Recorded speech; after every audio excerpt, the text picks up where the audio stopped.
The Bishopsons are buried in the churchyard, yet the memorial for the dead stands behind their old home. No one in Everford can explain why it feels like the two sites are still connected. In the golden haze of late August, the small New England town of Everford unfolds beneath the slow sweep of the camera. Narrow streets curve gently between centuries-old maples, whose leaves have only just begun to blush with the first hints of autumn. Sunlight glints off the weathered shingles of colonial-era rooftops and catches on the glass of shop windows along the single main street. Children move lazily between the ice cream parlor and the shaded benches near the post office, their laughter carried on the humid air like an old summer song. It is the kind of town that seems to exist outside of time, its rhythms unhurried, its boundaries marked not by fences or signs, but by the shared memory of those who have lived here long enough to know every face. On the eastern edge of town, beyond a curve in the road where the pavement narrows and the trees lean inward, as if in quiet conversation, the Bishopson home sits in measured splendor. The house is a sprawling colonial, 3 stories high, with white clapboard siding that catches the afternoon light in soft, forgiving tones. The roof, a steep pitch of dark slate, rises above a pair of chimneys that have sent curls of smoke into winter skies for generations. Every hedge is clipped to exact symmetry, every flower bed ordered with deliberate care. The yard opens in a gradual slope toward the back, where an old lilac hedge grows thick and fragrant in spring, concealing just enough to invite curiosity. Behind it, older than the house itself, rests the Bishopsons' well, a circular crown of weathered stone, its edges worn smooth by 100 years of hands drawing water.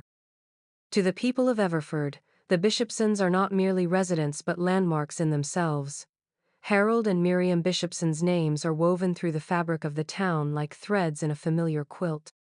There are stories of Harold offering free lumber to rebuild the church steeple after the hurricane of '62, and of Miriam spending long summer afternoons delivering casseroles to new mothers or sitting at the bedsides of the ill. They were the sort of people who remembered every birthday, who kept spare coats in the hall closet for anyone who might need one on a cold night, who, as one neighbor put it, would show up with a pie when your dog died, not because they thought it would help, but because they couldn't stand for you to grieve alone. It is hard, in these first glimpses, to imagine the Bishopson home as anything but a place of comfort.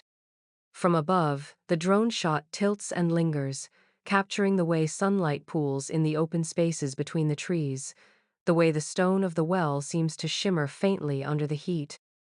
In the long quiet of late summer, the house radiates a sense of permanence, of being anchored to the land in a way few things are anymore. Children riding past on their bikes glance at it briefly, not in fear but in a kind of casual respect, as though the Bishopsons' kindness had been made visible in the white paint and clean windows. And yet, there is something about the well, its age, its stillness that the camera cannot help but return to. Framed between the lilac leaves, it seems to watch as much as it is watched. The water beneath is hidden from view, but those who have drunk from it speak of its unusual coldness, its clarity, the way it seemed to taste faintly of stone and rain. No one could have guessed, in those warm, closing days of summer, that the well would one day reveal a truth that would unsettle the town to its roots. For now, in the fading light, Everford stands whole, the Bishopson home secure in its role as the heart of the community, and the well behind it simply another part of the scenery, unremarkable, unthreatening, and waiting. The camera drifts slowly past the Bishopson home, the soft clapboard siding slipping out of frame as the view drops lower, threading its way along the back lawn toward a dense wall of lilac. In summer, the hedge blooms so thick that it seems to breathe fragrance into the air, its blossoms pale violet in the sunlight, darkening to indigo in shadow. The leaves here are older, larger, their edges curled slightly from decades of weather. Gaps in the hedge are few, but the lens finds one, slipping through like a secret, and there it is, the well. It rises from the ground like something the earth itself has pushed upward, a low ring of stone mottled with lichen and moss. The rocks, each worn smooth by countless hands and countless seasons, are stacked in a perfect circle without mortar, as if they have been holding each other in place for centuries. Its lip is damp to the touch, even on the driest days. The rope that once fed the wooden pulley has long since rotted away, leaving only a rusted iron arm jutting out over the black mouth of the well. Looking into it is like looking into time. The darkness is absolute, swallowing even the reflections of the sky above. People in Everford will tell you the well has always been there, longer even than the town itself. Local legend claims it predates the settlement, that the first families to clear the land in the 1700s found it already dug and flowing, the water so clean and cold, they took it as a blessing. The stones, they say, were carried from a riverbed 3 miles away, but no one agrees on who did the work. There is no record of its construction in town archives, no mention in the journals of the first surveyors. The well simply appears on every old map, as though it had been there from the beginning. For generations, it served as a quiet lifeline. During the summer drought of 1911, when the river ran shallow and the public pump house could barely meet demand, townsfolk lined up with buckets in hand, waiting their turn under the lilacs. Harold Bishopson, just a boy then, would help his father draw the water, carrying tin pails to the wagon that would make deliveries to neighbors in need. People swore the Bishopson well never ran dry, no matter how long the heat held. Even in the dead of winter, when ice gripped the edges of the pond and the ground was locked in frost, the water from the well would rise clear and flowing, cold enough to sting the teeth. Older residents still speak of its taste, like it had memory, one man once said, though no one could quite explain what he meant. Children dared each other to lean over its edge and call into the darkness, waiting for their own voices to come back to them, warped and distant. Those who lived close by claimed that on certain nights, when the moon was low and the air still, you could hear faint sounds rising from the well that weren't quite echoes, though no one stayed long enough to listen closely. The camera circles it now, drawing nearer, framing the weathered stone against the blur of lilac leaves. A single drop of water falls somewhere inside, the sound crisp and hollow. There's an unease in the image, though nothing in the frame has changed. Perhaps it's the way the well sits just far enough from the house to feel apart from it, or the way the hedge seems to guard it, not with beauty but with secrecy. The voice comes softly over the image, measured, almost reluctant. No one could have guessed what the well would one day reveal. The shot lingers a moment longer, then dips toward the darkness at its center, as if drawn by something unseen. The water below cannot be glimpsed, but the faint reflection of light at its depths stirs and then vanishes, leaving only the black. The screen flickers into the warm sepia of an old photograph, edges curling slightly with age. Harold Bishopson stands in the center, young and broad-shouldered, a stiff collar framing his sun-browned face. He wears the proud, almost guarded smile of a man who has already begun to understand the weight of responsibility. Beside him is Miriam, gloved hands folded neatly at her waist, her hat casting a shadow that sharpens the keen line of her gaze. The photograph is dated 1954 in neat, looping script along the border, the year the Bishopsons took ownership of the sprawling colonial on the east edge of Everford, the same house they would inhabit for the rest of their lives. A stack of newspaper clippings fans out across the screen. Headlines from the Everford Gazette announce Harold's timber contracts in the early days, when the post-war building boom was transforming small towns across New England. Bishopson Timber supplies statewide expansion, reads one. Another shows him in a hard hat, shaking hands with the governor during the opening of a shipping terminal his company had helped fund. He was not loud in his ambition, but steady, a man who built fortunes by knowing exactly when to invest and when to wait. Those who knew him in business circles called him pragmatic, disciplined, and almost unnervingly patient. Miriam appears more often in the social pages, always perfectly turned out, always in the company of other well-dressed women. She was a fixture at the First Congregational Church, where she not only taught Sunday school for decades but also chaired the Ladies' Benevolent Society. The society, under her leadership, organized everything from food drives to sewing circles for soldiers overseas. Old footage from a local newsreel shows her arranging canned goods into neat pyramids at a charity collection, her smile quick but deliberate, the kind that reveals very little, even as it warms the viewer. Their influence in Everford was quiet but deep, flowing like groundwater beneath the surface. Harold sat on the zoning board for years, his voice calm but decisive when it came to matters of land use or development. He was known to write personal checks to keep certain parcels from being sold to outsiders whose vision for the town clashed with his own. Miriam, meanwhile, wielded her influence in the social and spiritual spheres, advising the church council, guiding the school board's decisions on everything from curriculum funding to scholarship recipients. Old minutes from town meetings reveal the way their names threaded through decades of local decision-making. Harold's recommendations were almost always adopted, and Miriam's suggestions seemed to carry the weight of mandates. They never sought the spotlight, and perhaps that is why the town trusted them so completely. To most, they embodied the best of what a small-town legacy could be: stability, generosity, and a sense of stewardship over Everford's future. Neighbors recall how, every Christmas Eve, the Bishopson home glowed with candlelight in every window. They hosted open houses where the punch was always just sweet enough, and the carols were sung in harmony around Miriam's upright piano.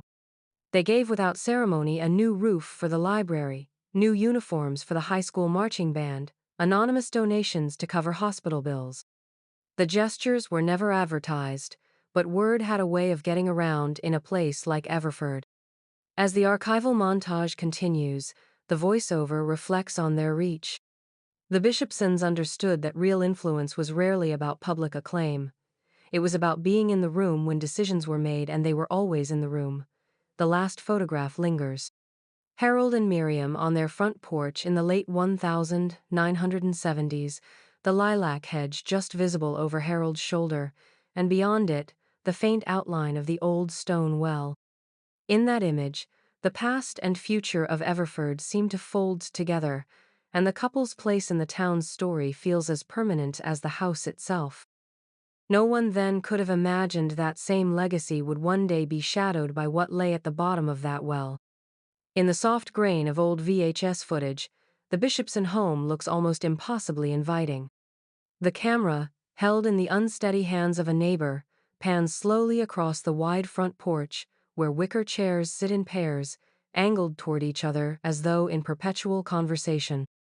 The door is propped open, a wreath of dried lavender hanging at its center, and the sounds of laughter and clinking dishes drift out into the warm air.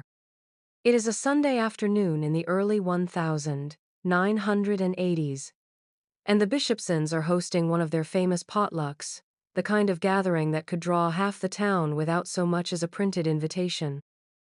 Neighbors who remember those days still speak of the Bishopson house as a second church.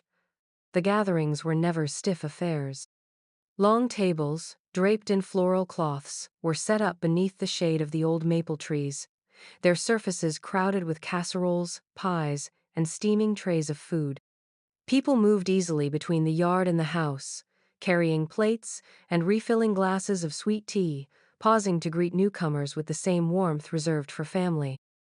Miriam was always at the center of it, her hands never still, moving from kitchen to table to guest with an ease that seemed almost choreographed. Harold preferred to be in the background, quietly ensuring the folding chairs were sturdy, the ice buckets full, the younger guests introduced to someone their own age. On other nights, the house became a place of study and prayer. In the living room, with its high-backed chairs and shelves lined with hymnals, Miriam would lead youth Bible circles, speaking softly but with an authority that commanded attention. Candles burned on the mantel, their flames throwing warm light across the faces of teenagers who would later say they'd never felt more listened to in their lives.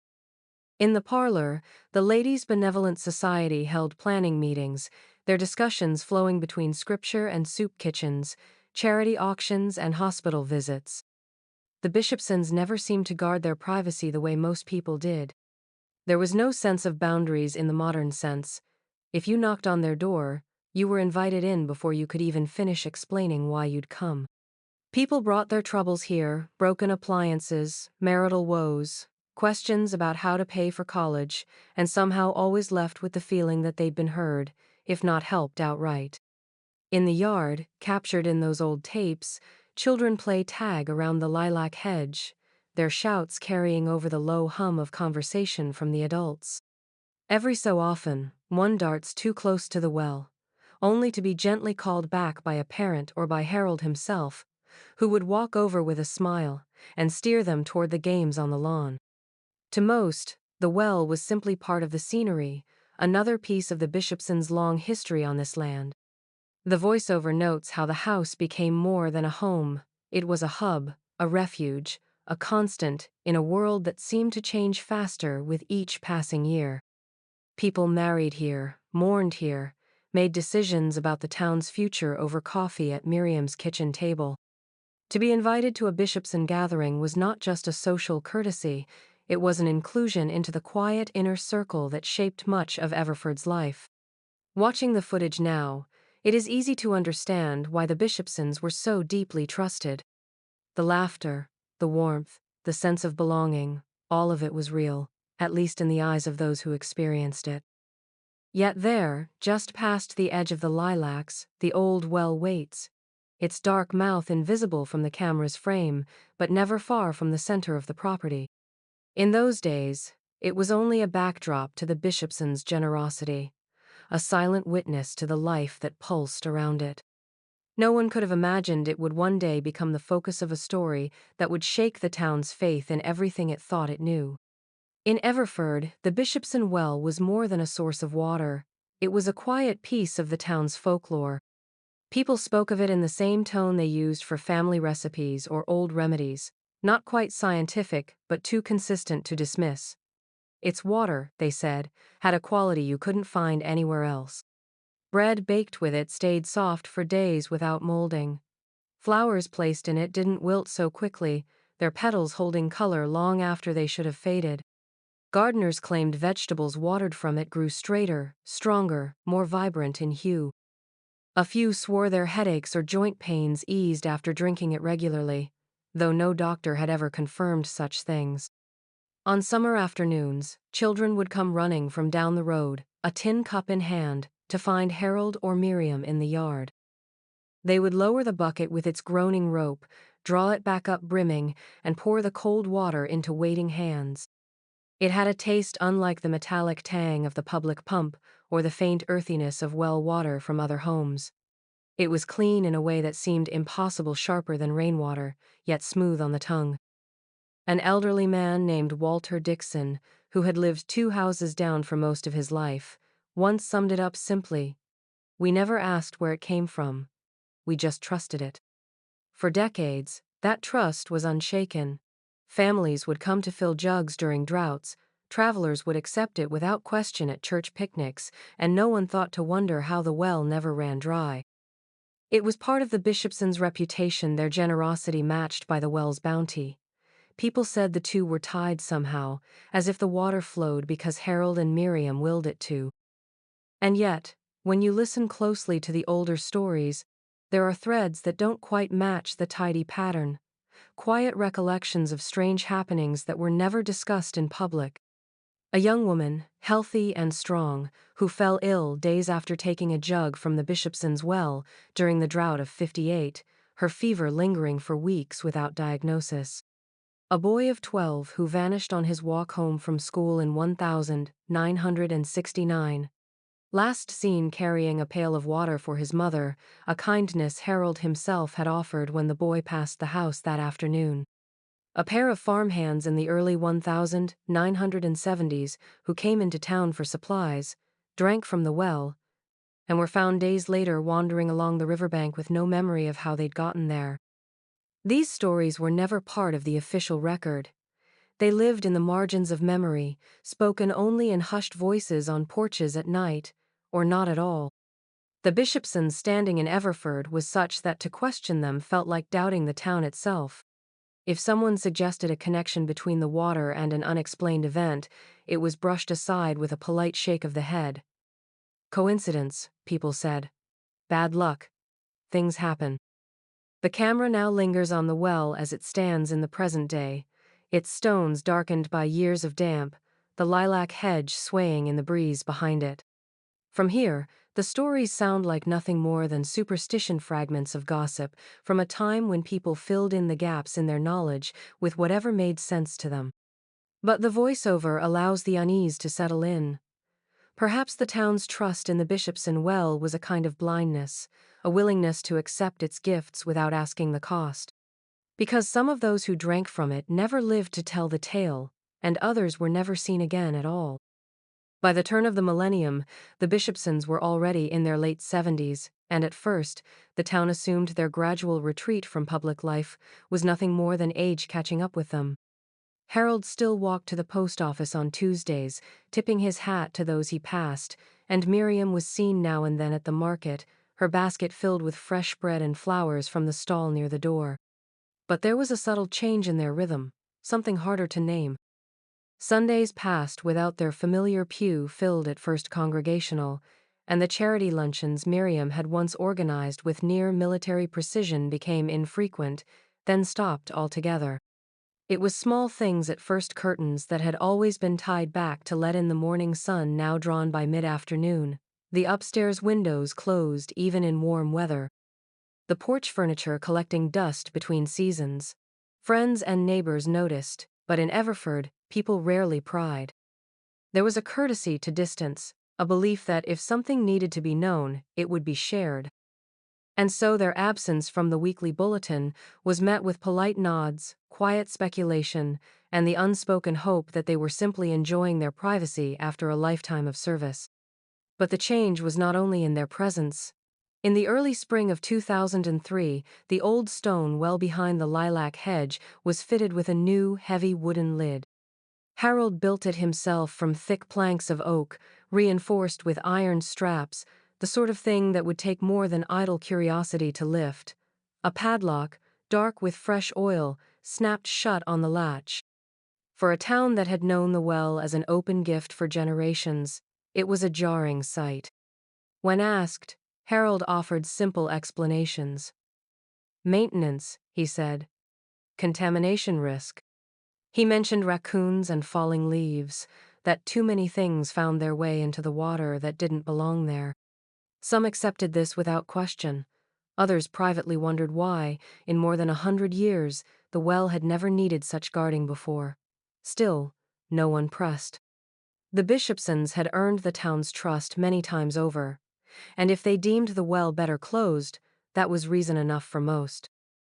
The property itself began to take on a quieter, more insular air. Where once the yard had been dotted with tables and chairs for gatherings, it now sat empty, the grass trimmed but unused. The lilac hedge grew thicker, taller, its blooms spilling over into a wild tangle that half concealed the path to the well. Some afternoons, if you walked past at the right moment, you might glimpse Harold moving slowly down that path, a ring of keys in his hand, vanishing behind the wall of green. He was never seen carrying water back. By the late 2000s, their public appearances had dwindled to almost nothing. The house stood like a sealed box, no more laughter spilling from the porch, no faint music from the parlor on summer evenings. Even the holiday candles that had glowed in every window each Christmas Eve were absent. The Bishopsons' world had drawn inward, pulling shut like a closing door. And yet, there were those who claimed that on certain nights, long after the rest of the street had gone to bed, lights could be seen at the back of the property, a soft, shifting glow. Too low to be from the house itself, some said it came from the direction of the well, flickering as though through moving water. No one went to see for themselves. In Everford, people preferred their mysteries at a safe distance, and the Bishopsons had become one of them. The heavy lid over the well stayed locked. Season after season, the padlock dulling with age, its purpose unspoken. The winter of 2009 came early to Everford, bringing a brittle cold that lingered in the air long after the first snow had settled into the creases of the streets. It was in that stillness that the news spread Miriam Bishopson had died quietly in her sleep at the age of 87. There was no shock in it. She had been in delicate health for some time, and in recent years her appearances had been rare, but her passing carried a weight that settled over the town like frost on glass. For as long as anyone could remember, Miriam had been the quiet, steadfast heart of Everford, and the thought of the Bishopson house without her felt wrong in a way no one could quite articulate. The funeral was held at First Congregational, the same church where Miriam had taught Sunday school and led the Ladies' Benevolent Society for decades. By noon, the pews were full. Neighbors, old friends, former students, and even people who had moved away years ago came back for the service. Some brought flowers, others carried covered dishes for Harold, and a few simply came to sit in the same space and listen to the familiar cadence of prayers spoken over her name. Footage from a local videographer captures the soft shuffle of coats and boots as mourners filed in. The sanctuary's stained glass windows threw fractured light across the wooden pews, touching faces lined with age and memory. The casket, draped in a quilt that Miriam herself had stitched for the church raffle in 1975, rested near the altar. Harold sat at the front, his posture straight, but his frame shrunken within the folds of his suit. He greeted each person who approached with a steady handclasp and a murmured thank you, his voice low, almost as if speaking too loudly might break something fragile inside him. There were eulogies, a former student recalling how Miriam had paid for her schoolbooks when her parents could not, a neighbor telling of the night Miriam had stayed with her children while she rushed to the hospital. The minister spoke of a life lived in service to others, of faith practiced not as spectacle but as quiet, enduring action. If Harold shed any tears, they were private ones. To those who watched him that day, he seemed carved from the same steady oak that had always defined him. After the burial, a slow procession of cars wound its way back through the narrow streets toward the Bishopson home. The sky was a muted gray, the bare branches of the maples creaking in the wind. People stopped in front of the house, some getting out to stand for a moment, their breath clouding the air, their eyes drifting toward the lilac hedge at the back. The well, locked as it had been for years, was just visible between the branches. Someone, perhaps a neighbor, perhaps one of the Ladies' Benevolent Society, had laid a bundle of fresh white lilies beside it. The flowers were stark against the dark wood of the lid, their stems already beaded with frost. The camera lingers there, catching the faint ripple of ribbon in the breeze, the padlock dull with age but firm in its clasp. In the weeks that followed, the house remained quiet, the curtains drawn. Neighbors dropped off meals and casseroles at Harold's door, though few saw more than a shadow moving inside. The flowers at the well withered slowly in the cold, their petals curling inward, until one day they were gone, the space beside the locked lid empty once more. Whatever memories the well held of laughter in the yard, of Miriam's voice drifting through the lilacs, remained locked away with it. Harold, now alone, would be its only keeper. The summer of 2016 settled over Everford like a heavy, unshakable weight. By late June, the grass along Main Street had faded from green to brittle yellow, and the flower beds that normally spilled over with petunias and geraniums stood dry and ragged. The river that wound lazily along the edge of town was reduced to a shallow ribbon, its stones exposed and pale in the relentless sun. Days stretched into weeks without rain, and the air carried a faint taste of dust. Residents spoke in the clipped, weary tones of people who had grown used to conserving every drop of water. By July, restrictions were in place. Gardens went unwatered, car washes shut down, and lawns browned in neat, even rows. The town's main reservoir, normally a deep and placid surface, had shrunk to a cracked basin rimmed with muddy streaks. Those who had their own wells found them running low, some drying up entirely. For many, memories of the last severe drought decades earlier resurfaced, and with them, an old solution. People began to speak again of the Bishopson well. It had been years since anyone had drawn water from it. Harold, now 94, had kept it locked since the early 2000s, offering no more than vague explanations about safety and maintenance. But in the whispered conversations at the market and the murmured exchanges after church services, the old stories began to circulate once more. The Bishopson well had never run dry. Not in 1911, not in 1936, not even in the parched summer of 1975 when other wells failed across the county. If any water source in Everford could endure this drought, it was that one. The first petition was informal, a few neighbors approaching Harold on his slow walk to the post office, asking if he might consider reopening it. He brushed them off politely, leaning on his cane, offering the same careful reasons about contamination and upkeep. But as the weeks passed, the requests multiplied. A formal letter, signed by more than 50 residents, arrived at his door in early August. It was measured in tone, respectful, but urgent. Families were rationing water, elders were struggling to keep their vegetable plots alive, and there were children in town who had never tasted what older generations called the cleanest water they'd ever known. Harold did not answer immediately. Days went by without word, and those who passed his house noted the drawn curtains and the stillness inside. Then, one warm evening, he appeared at the town hall meeting, dressed in his best summer suit, a felt hat shading his lined face. The room fell quiet as he stood, leaning heavily on his cane. His voice, though faint, carried to every corner. Yes, he would reopen the well, but there were to be conditions. No one was to step foot on the Bishopson property without him there. He alone would draw the water, and he alone would decide how much each person received. There was no explanation for this restriction, no story offered to soften the edges of his demand. Some found the terms strange, even unnecessary, but in the haze of heat and thirst, they accepted them. The Bishopson name still carried weight, and more than that, people trusted the well itself.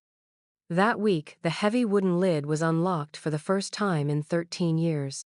Neighbors stood in a loose line at the edge of the lilac hedge as Harold lowered the bucket into the darkness, the rope hissing softly over the pulley. When he drew it back up, the water gleamed in the evening light cold, impossibly clear, just as they remembered.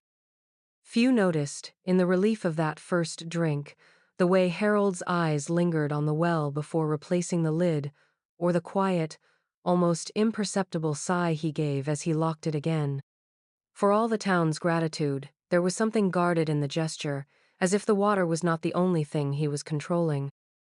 It was the last week of August, and the heat still clung stubbornly to the air long after the sun had set. Most of Everford slept with windows open, hoping for a breeze that never came.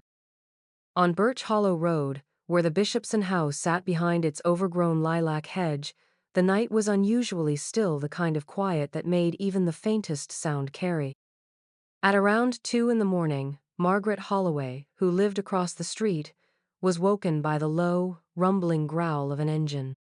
Pulling back her curtain, she saw headlights cutting briefly across the hedge before vanishing into the shadows. She watched from the darkened window as 2 unmarked trucks, their sides dull and featureless, idled in the narrow drive. Men moved between them and the back of the Bishopson property, their shapes barely discernible in the moonlight. They carried nothing on the way in, but on the way back, Margaret thought she saw something: the slosh of liquid in large containers, the gleam of wet metal. She couldn't make out faces, only the smooth efficiency of their movements, as though they had done this many times before. There were no voices, only the muted thud of boots on the ground and the occasional creak of a truck's suspension as weight shifted. She considered calling the police, but the thought seemed almost absurd. This was Harold Bishopson's land, and in Everford, the Bishopsons were beyond suspicion. Besides, she told herself, it was probably something to do with the drought relief. Harold had been drawing water for half the town these past weeks. Perhaps this was just another delivery.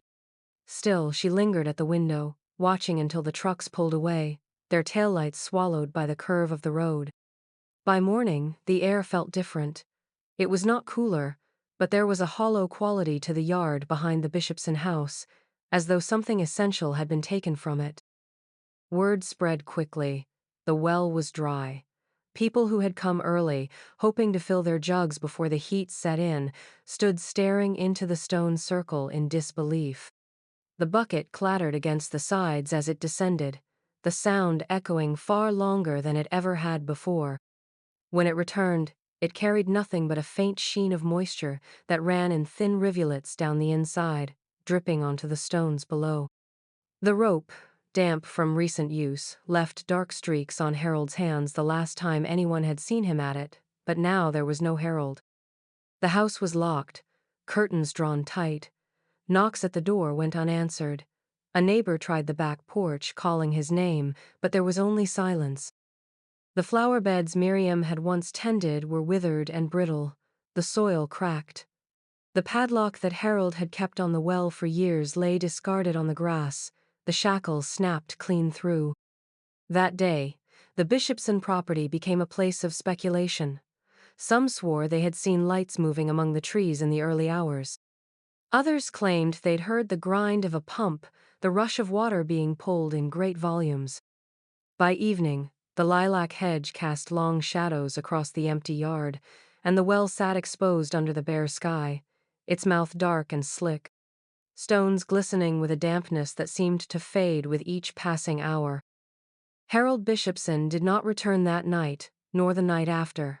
His absence hung over the town heavier than the heat.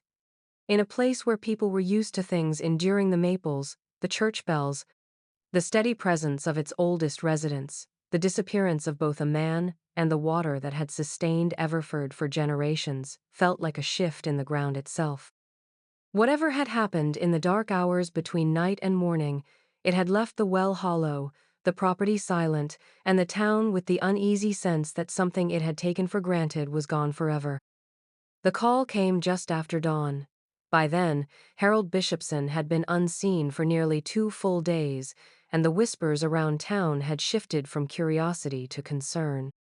The police, pressed by both the mayor and a growing crowd of anxious neighbors, agreed to conduct a wellness check.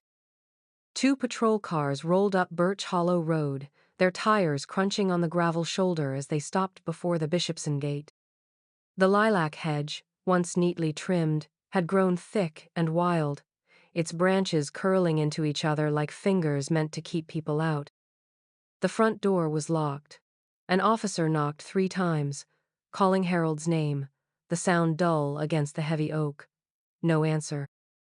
They circled the house, finding each window blocked by thick curtains drawn so tightly that not a sliver of light escaped. The glass panes were cool to the touch despite the heat, as if the inside had been kept sealed for days. At the back porch, they found the first sign that something wasn't right. A chair tipped over on its side, one leg splintered where it had caught against the floorboards. The back door's lock yielded quickly to a key from the officer's ring. Inside, the house carried the scent of dust and old wood, but also something faintly metallic, a sharpness that didn't belong. The living room bore signs of hurried movement, a coffee table shoved askew, a second chair lying on its back, one armrest cracked. Near the mantel, a stack of old photo albums lay scattered, as though someone had pulled them down and then abandoned them mid-search. In the kitchen, a half-filled cup of tea sat cold on the counter, its surface thinly filmed over. A single suitcase rested by the doorway, its zipper half-drawn, clothing jutting out as if it had been packed in haste. The officers followed a trail subtle but undeniable of damp footprints leading from the kitchen toward the back door. The marks were irregular, as though made by someone walking quickly, water dripping from their clothes or hands. Outside, the prints merged into a darker patch of earth that traced a faint path toward the well. The heavy wooden lid was shut, the padlock broken days earlier lying in the same spot on the grass. The stonework was still wet in places, though the midday sun had already burned away most of the morning's dew. The officers peered into the shaft, their flashlights slicing down into the dark, revealing nothing but the rough inner walls and an empty blackness where water should have been. Back inside, a sweep of the bedrooms yielded no further sign of Harold. His wallet, reading glasses, and cane items he was never known to leave without were found neatly arranged on his bedside table. The bed was unmade, the sheets tangled, but there was no indication of a struggle. It was as if Harold had been in the middle of preparing to leave, only to vanish before he could finish. By late afternoon, the police had filed their initial report. Harold Bishopson, 94 years old, was officially missing. The announcement was read aloud at Town Hall, where residents gathered in uneasy silence. Some spoke of possible foul play, others insisted Harold had simply gone somewhere to escape the drought and the attention. But a few, remembering the damp trail to the well and the unmarked trucks seen days earlier, kept their suspicions to themselves, unwilling to give voice to the thought that perhaps Harold hadn't left by choice and that whatever had taken the water might have taken him too. The decision came after 3 tense weeks of speculation, petitions, and late-night council meetings. With Harold still missing and the drought worsening, the well at the Bishopson property had shifted from a town landmark to the center of an unsettling mystery. On a crisp October morning, the council's authorization arrived in the form of a work crew, heavy machinery, and a small knot of townsfolk who gathered beyond the hedge to watch. The air smelled faintly of lilac despite the season, the stubborn hedge releasing its scent whenever the wind scraped through. The crew began by dismantling the heavy wooden lid that had sealed the well for years. The padlock was gone, but the hinges groaned in protest as the boards came apart, revealing the dark mouth beneath. The first thing the workers noticed was how unnaturally silent it was. No echo of dripping water, no cool draft rising from below. Instead, there was a dry, earthy scent, threaded with something older, harder to name.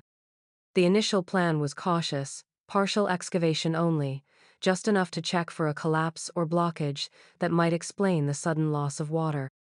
Steel tripods were set up over the well, and a series of ropes and pulleys lowered a bucket to bring up debris. The first hauls were ordinary enough: clumps of sediment, stray stones that had shifted over decades, a tangle of rotted leaves. Then, one of the workers called out, his voice carrying over the quiet crowd. He had pulled up a length of rope, stiff with age, its fibers darkened and brittle. Soon after came a second rope, heavier, frayed at both ends, still looped through the corroded remains of a pulley wheel. The foreman paused, conferring with the council liaison on site, but the digging continued. Next came pieces of wood warped, splintered, yet clearly shaped by human hands. Some looked like parts of a barrel, others like sections of a small crate.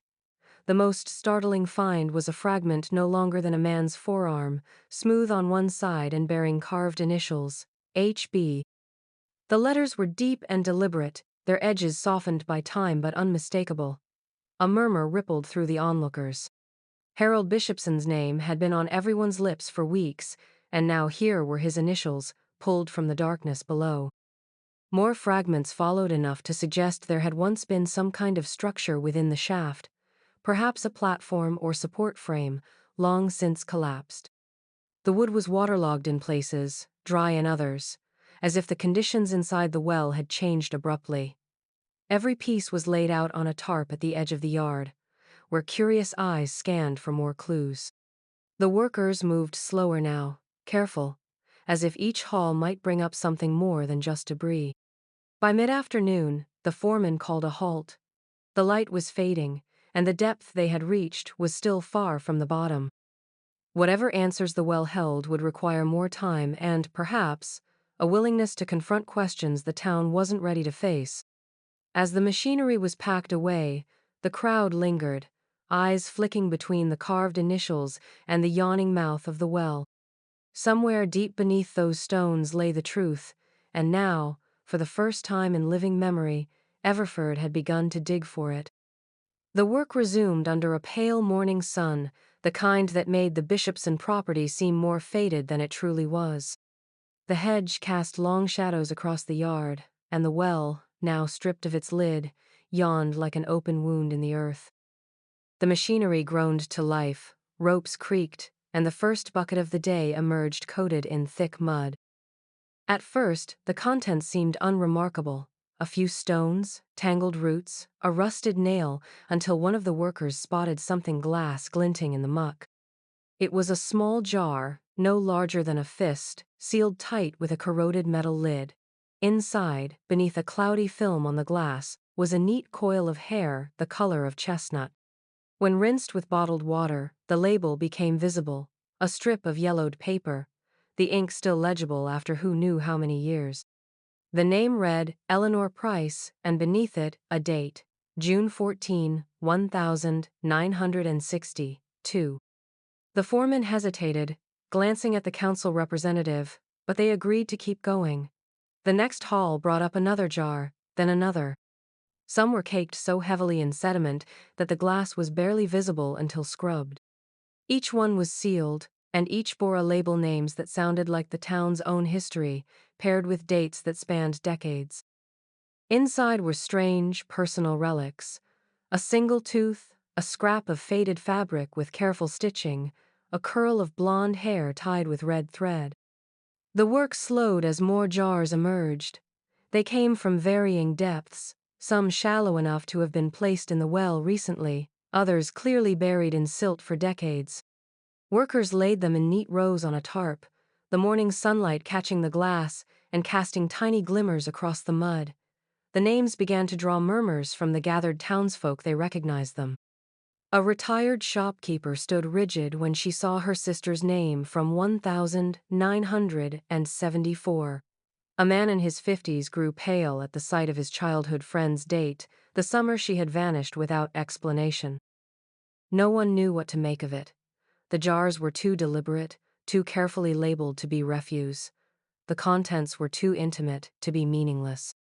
Some of the younger workers exchanged uneasy glances, muttering theories that grew darker as the pile of jars grew taller. The council liaison, pale and tight-lipped, instructed that all items be catalogued and kept under lock and key until law enforcement could review them. By late afternoon, they had unearthed nearly 3 dozen jars. The oldest dated back to the mid-1950s, when Harold and Miriam were still newlyweds. The most recent was marked July 2, 2016, just weeks before the drought had driven the town to beg Harold to reopen the well. That jar held a strip of blue cloth, its edge frayed, but with a small brass button still attached. The crowd, which had grown over the course of the day, fell into a strange, unsettled silence. The sight of those jars, each one a private, preserved fragment of a person, had shifted the mood. This was no longer about a drought, or even about finding Harold. Something older and far more disturbing had been living at the bottom of that well, and with every jar that came up, it was clawing its way into the light. The jars lay in ordered rows inside the council chambers, each one tagged and photographed, their contents still sealed under the corroded lids. The council had called in Ruth Delaney, Everford's unofficial historian, known for her meticulous scrapbooks and a memory that seemed to reach back beyond her own lifetime. She arrived with her usual stack of leather-bound ledgers, clippings, and a magnifying glass that swung from a chain around her neck. One by one, she examined the labels, her finger tracing the faded ink. Some names she recognized immediately, locals whose families still lived in town, their stories known if not fully understood. Others gave her pause. She flipped through brittle newspaper clippings and handwritten registries, comparing each label to the town's birth and death records. Many names matched perfectly with her files, but then she came to a cluster that didn't belong anywhere. These were not people she had heard of, not even in passing. She checked the census archives, old church rosters, school enrollment lists, nothing. No record of their births, no obituaries, no graves in the old cemetery. The dates on these jars spanned decades, some as old as 1953, others more recent, yet they had somehow left no trace in Everford's recorded history. Ruth frowned and pulled a different binder from her stack, one marked in red with Regional Missing Persons 1940s to 1980s. It wasn't an official police file, but a collection she had kept over the years, culled from regional papers and county notices. She began reading aloud to the council members, her voice growing quieter as the connections formed. A teenage girl from Dunford County, last seen walking home from church in 1957, a jar bearing her name dated that same summer.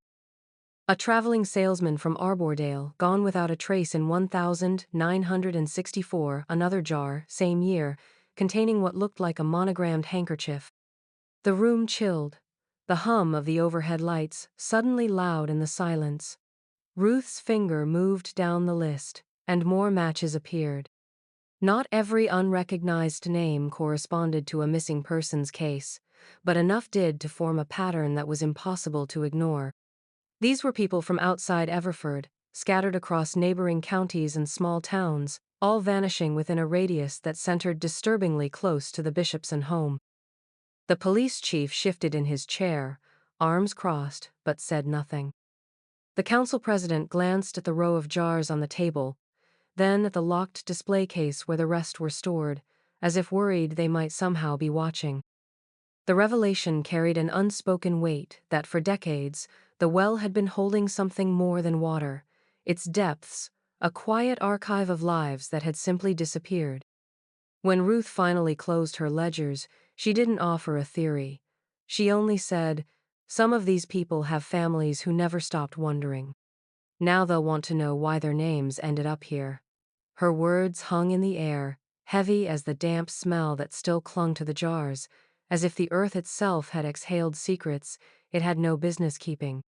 The arrival of the forensic archaeologists shifted the tone of the excavation from uneasy curiosity to something colder, more clinical. They came in unmarked vans before sunrise, unloading cases of instruments that glinted in the morning, like delicate brushes, slender picks, sieves fine enough to catch a grain of sand. Their work was slow and deliberate, each movement catalogued, each fragment bagged with a number that would later find its way into a report. The well, once a familiar landmark, was now encircled with caution tape and flanked by floodlights that made the daylight seem insufficient.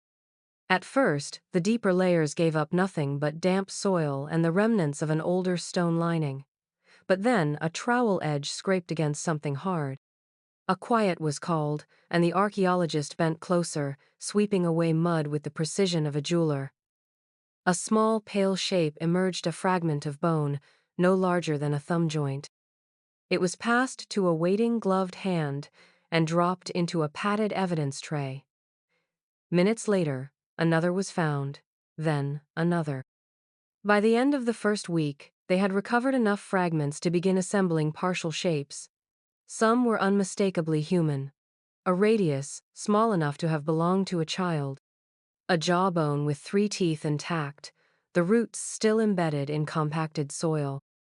The specialists worked in pairs, their low voices carrying terms the townspeople could not ignore: juvenile remains, perimortem damage, tool marks. Those who stood at the perimeter fence to watch left quieter than they had arrived, some walking away without a word.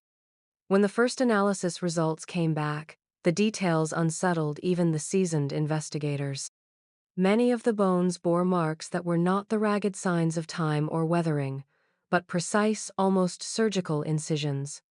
Edges too clean to be caused by stone or earth, lines that suggested intent. These were not the chaotic patterns of decay, they were cuts made with steady hands and sharpened tools.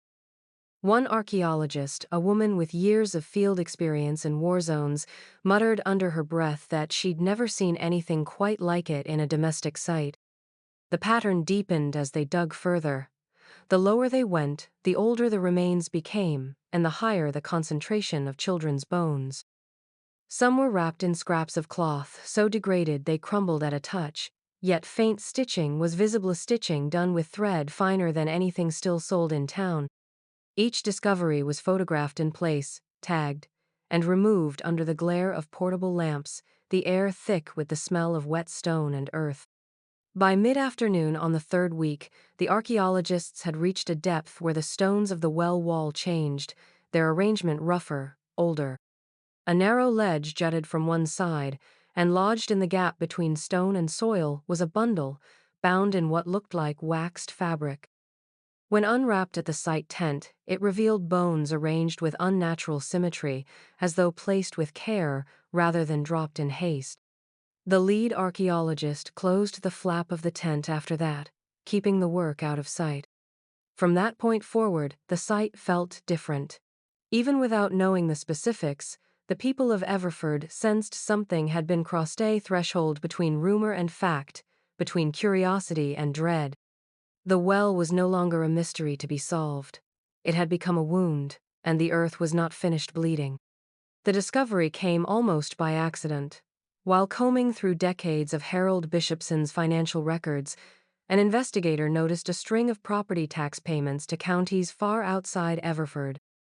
The parcels were all registered under variations of his name, sometimes H. Bishop, sometimes B. Haroldson, but the handwriting on the paperwork was identical to his signature on known deeds. The purchases spanned nearly 40 years, always small, inexpensive pieces of land in remote woodland. No improvements were ever declared, no utilities connected. On paper, they were the kind of forgotten properties people bought for hunting or solitude, then never touched again. A convoy of unmarked vehicles rolled out at dawn, carrying local deputies and a small federal team to one such parcel deep in the western hills. The dirt road leading in was barely visible, overgrown with pine and thorn, its path winding until it ended in a clearing where the remains of a cabin slumped under its own weight. The roof had caved in long ago, the timbers silvered with rot and years of rain. Moss crept over the collapsed porch, swallowing nails and floorboards alike. The stillness was almost perfect, broken only by the crunch of boots on old leaves. They approached cautiously, some circling the perimeter, while others stepped over splintered boards into the shell of the cabin. Inside, the air was dense with the scent of mildew and wet earth. A rusted stove crouched in one corner, a pot still on its surface, its rim jagged with corrosion. In the far wall, a cupboard hung by one hinge, its shelves stripped bare except for a single glass bottle clouded with age. It was in the debris near the fireplace that one deputy's gloved hand brushed against something flat and stiff beneath a layer of dirt. Pulling it free revealed a leather-bound ledger, its cover warped and cracked but the spine miraculously intact. When opened, the pages released a faint smell of dust and ink, the writing inside neat and deliberate. Each line bore a date, followed by a single word, delivery, and a set of initials. Some entries had short notes: night, river, south road. The investigators carried the ledger into daylight, careful not to smudge the fragile paper. The earliest date inside was from 1956. The most recent was less than a year before Harold vanished. Flipping through, the pattern became undeniable. When cross-referenced later with regional records, many of the dates aligned almost perfectly with unsolved missing persons cases from Everford and neighboring counties. Not every case was a match, but enough were to shift the air from curiosity to a taut, unspoken understanding among the team. Outside, a smaller group searched the surrounding woods. Behind the cabin, about 50 yards in, they found the remains of a crude shed, its roof half buried under fallen branches. Inside lay remnants of heavy rope, an iron hook bolted into the ceiling beam, and a tin basin stained in a way no one wanted to speculate about. The ground around it was uneven, the soil looser than the untouched forest floor. One officer marked the area for a later forensic dig, driving a flag into the dirt without comment. When the sun began to sink, painting the clearing in bruised light, the team loaded the ledger into a sealed evidence box and secured the site. There was no talk of theories, no speculation spoken aloud, but as they drove back toward town, every person in the convoy carried the same awareness. Harold Bishopson had lived a life far larger and far darker than anyone in Everford had ever imagined. The cabin was only the beginning. The results came back in waves, each delivery from the state forensic lab tightening the coil of unease in Everford. What began as an unthinkable suspicion was now moving toward an unshakable conclusion. The bone fragments, the hair sealed in jars, the teeth and scraps of fabric was carefully catalogued, tested, and run through national databases. Slowly, the names began to surface, some belonging to people whose faces had once stared out from weathered, missing posters, stapled to telephone poles decades earlier. Others had been gone so long their photographs were grainy black and white, pulled from old family albums. By the time the initial analysis concluded, the tally was at 23 confirmed individuals, with more samples still in processing. The earliest matched remains dated back to the mid-1950s. The most recent, disturbingly, were from just over a decade ago. For the families of those identified, the news was like reopening a wound they had long since taught themselves to live around. A few drove to Everford, standing at the police barricades near the Bishopson home, staring at the locked gate as if expecting it to open and give back what had been taken. It was the timeline that made the pattern impossible to ignore. One of the younger detectives, combing through town records and old social columns, began cross-referencing the confirmed disappearance dates with known Bishopson events. The matches were chilling. The vast majority had vanished within a span of 48 hours, before or after major gatherings hosted at the Bishopson Estate Spring Charity Galas, midsummer luncheons, autumn harvest banquets. These were the nights when half the town might be gathered on their lawn, when the air was filled with music and light, and when the family's reputation was at its most untouchable. As the theory formed, it passed in hushed conversations between law enforcement, council members, and the few journalists still allowed near the property. The working belief was that the well, so long thought to be a symbol of generosity and life, had served another purpose entirely. The evidence pointed toward it being a disposal site chosen for its depth, its privacy, and its symbolism. To those invited into the Bishopson circle, the well had been a point of pride. To those on the outside, it had always been an object of fascination. But beneath that veneer, it might have been something far worse, a place where secrets were weighted and sunk. When this possibility reached the public, albeit in careful, unofficial whispers, the reactions split sharply. Older residents, who had attended those glittering parties and shaken Harold's hand, refused to believe it. They clung to the image of the Bishopsons as benefactors, pillars of a town that had once thrived on their donations. Others, especially those whose families had lived under quieter, poorer roofs, were less surprised. They spoke of an unspoken divide between the Bishopsons and everyone else, of a kind of untouchability that could hide nearly anything. The investigation pressed forward, but each new discovery only deepened the sense that Everford had been living beside something monstrous for generations without seeing it. The well stood behind its locked gate, silent as always. Yet now it seemed to watch the town in return. The flowers people had once laid beside it were gone, removed by police weeks earlier. What remained was the dark mouth of stone, and the knowledge that its shadow stretched far further than anyone had dared to imagine. The summer of 1974 lived in Everford's memory like a heatwave that never broke. The days were long and sweltering, the air so heavy that even the cicadas seemed sluggish in their constant drone.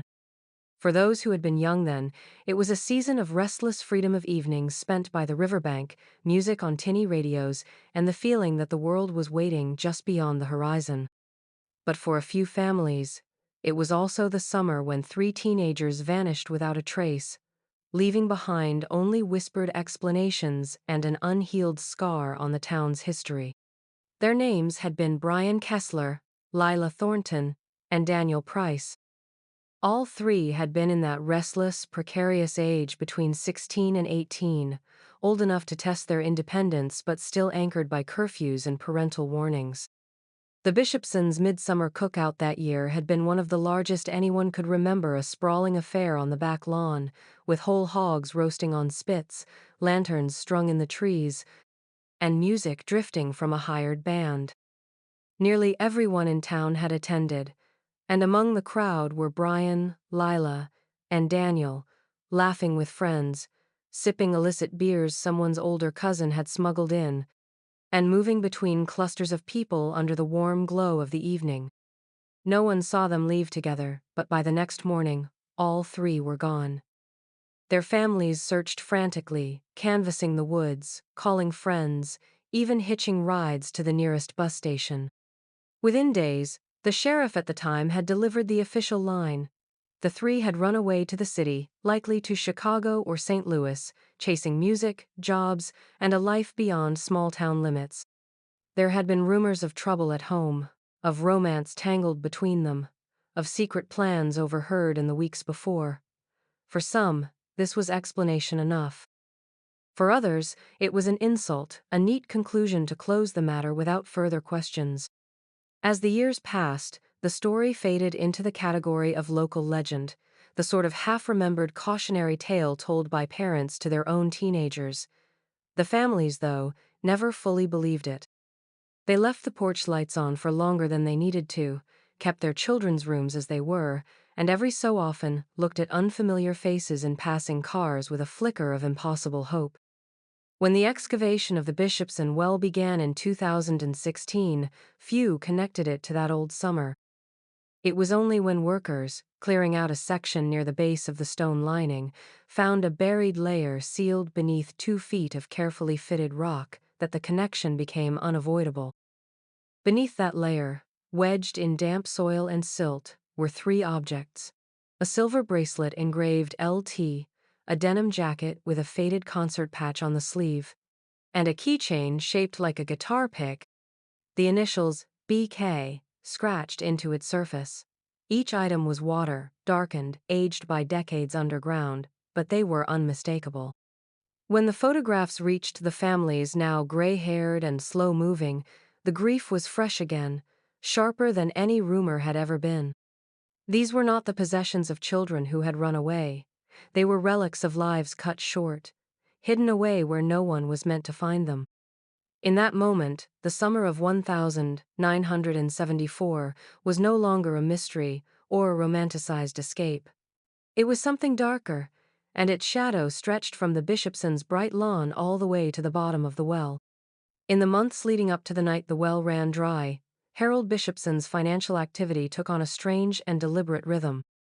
Bank tellers, who had grown accustomed to seeing the old man every few weeks for modest withdrawals, began noting larger sums being taken out at irregular intervals: 5,000 here, 7,000 there, amounts that would have been unthinkable for someone whose life, at least on the surface, had been modest for decades.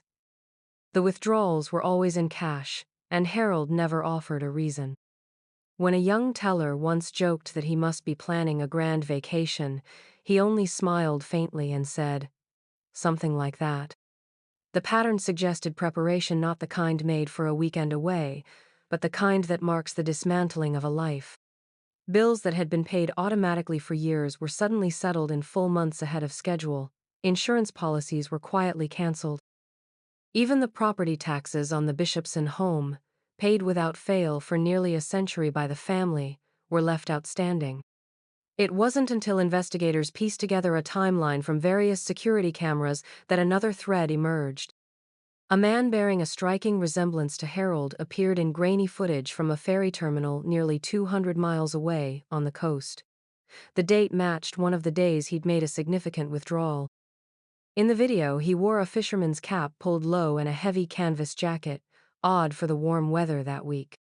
He walked with the slow, deliberate gait of a man his age, but there was a steadiness in his movements, a sense of purpose. At the ticket counter, he handed over an ID that, upon later inspection, proved to be under the name Edward Gall.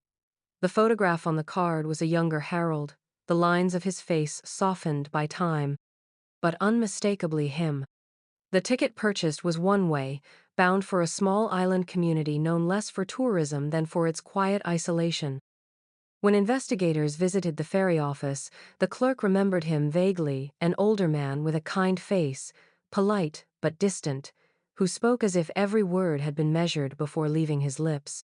She recalled he carried a single duffel bag, worn but neatly packed, and that he never looked back at the terminal as he boarded.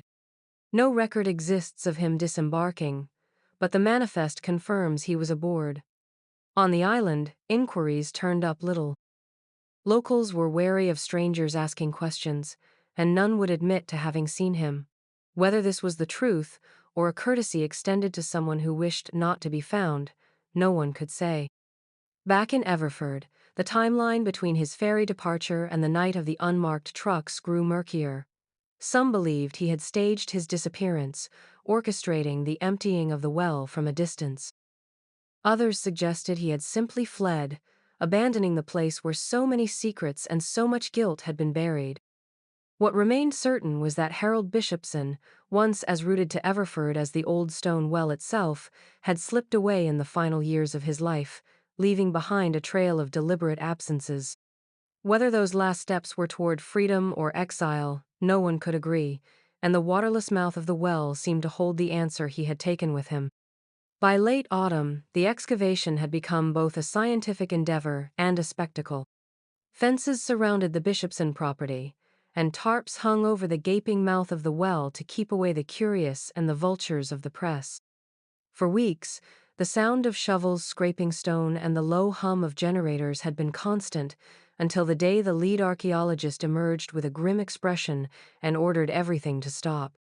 The inner walls of the shaft, long slick with moisture, had begun to buckle inward.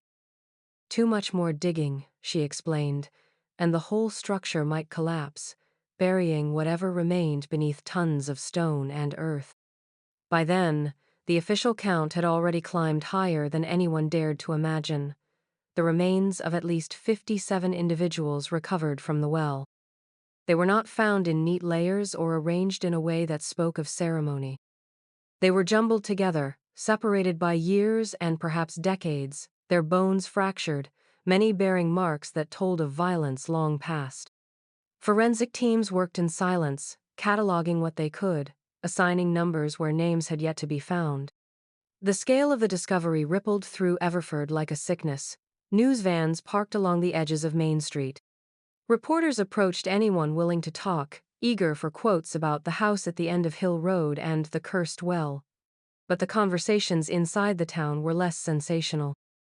At the grocery store, in the back pews of the church, at the diner counter, voices lowered as the subject came up. Not everyone wanted to acknowledge what the excavation had unearthed. A few, mostly older residents, insisted that the Bishopsons, for all that might have happened, had done more good than harm. They spoke of Harold's generous donations to the church roof fund, of Margaret Bishopson's leadership in organizing harvest festivals, of the scholarships quietly given to local students. You can't just erase a lifetime of kindness because of this, one man muttered over his coffee at the diner, his eyes fixed on the steam curling from the cup. Others could not fathom such reasoning. They looked at the photographs in the local paper, the labeled evidence bags, the pale fragments of bone, and saw nothing but atrocity. At a town hall meeting, emotions flared. A proposal was made to turn the Bishopson property into a memorial, with the well preserved under glass, a stark reminder of what had been hidden in plain sight. Some nodded, thinking of the families still waiting for answers. Others crossed their arms and shook their heads. No memorial, one woman said sharply. We don't need to be defined by this. The divide grew sharper with each passing week. The council scheduled another vote for the following month, but by then winter storms were already closing in. Snow would soon cover the Bishopson yard, the well shrouded beneath ice and silence. Beneath that frozen earth, 57 souls, perhaps more, remained, their stories only partially told, their resting place now frozen in the uneasy balance between remembrance and denial. In Everford, the well had become more than a crime scene. It was a wound, and the town was still deciding whether to let it heal or to keep it open, raw and unflinching, for all to see. A gray sky hung over Everford on the day the well was sealed. Rain had been falling since morning, a steady, cold drizzle that soaked the ground and darkened the edges of the Bishopsons' former backyard.